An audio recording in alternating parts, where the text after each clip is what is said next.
Attorneys for Amy Herrera, the woman who killed her Air Force husband, argued today she did it in self-defense. But prosecutors say this was murder, and they say something Amy Herrera told her friend after the shooting proves it. News 13's Cole Miller is live outside District Court with the very latest. Cole? Yeah, guys, well, this hearing will determine if Amy Herrera should go to trial for murder. Closing arguments wrapped up this afternoon after friends of the couple spoke out. We heard a rumor, and she was like, well, what's that? And I said that Mark had died, and she said, oh, it's true. Stephanie Taylor took the witness stand today, a friend of Mark Herrera, a former Air Force officer. His wife, Amy Herrera, told her over the phone he had committed suicide, but then a much different story at dinner just a few weeks later. That's when she went into rather graphic detail of what happened. Did she describe what she wanted to tell you as the truth? Yes. What did she tell you? What details did she tell you? That she killed Mark. It was the night of July 1st, 2012. The Herreras were hosting a party for some Ecuadorian exchange students.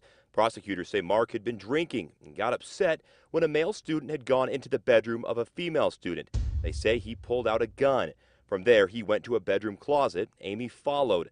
That's when a shot went off. Mark was dead. Amy Herrera originally told police Mark put her hands on the gun and made her pull the trigger. Today, defense attorneys say this was all self-defense because she was a victim of domestic violence. One of Amy Herrera's co-workers said in court today Amy had told her about what was going on just 3 weeks before the shooting. Mark was drinking a lot and he was getting more violent.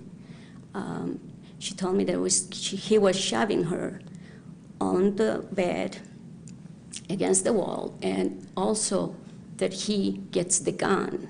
In their closing arguments today, prosecutors say Amy Herrera ultimately ended up with the gun in her hands. She chose to hold that gun in her hand and pull that trigger. And when Stephanie Taylor asked her in that final statement where she told, in her words, the truth, she said, whose hand was on the gun?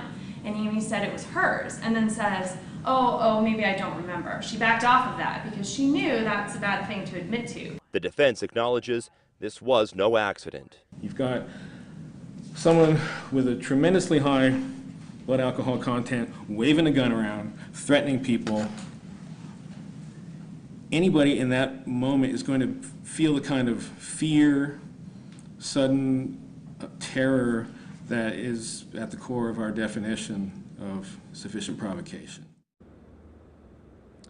Also testifying today was an expert in blood forensics. Amy Herrera has avoided trial twice now. Both of those previous indictments had been dismissed. Now, the state is arguing first-degree murder, but the judge here can also consider second-degree murder and manslaughter.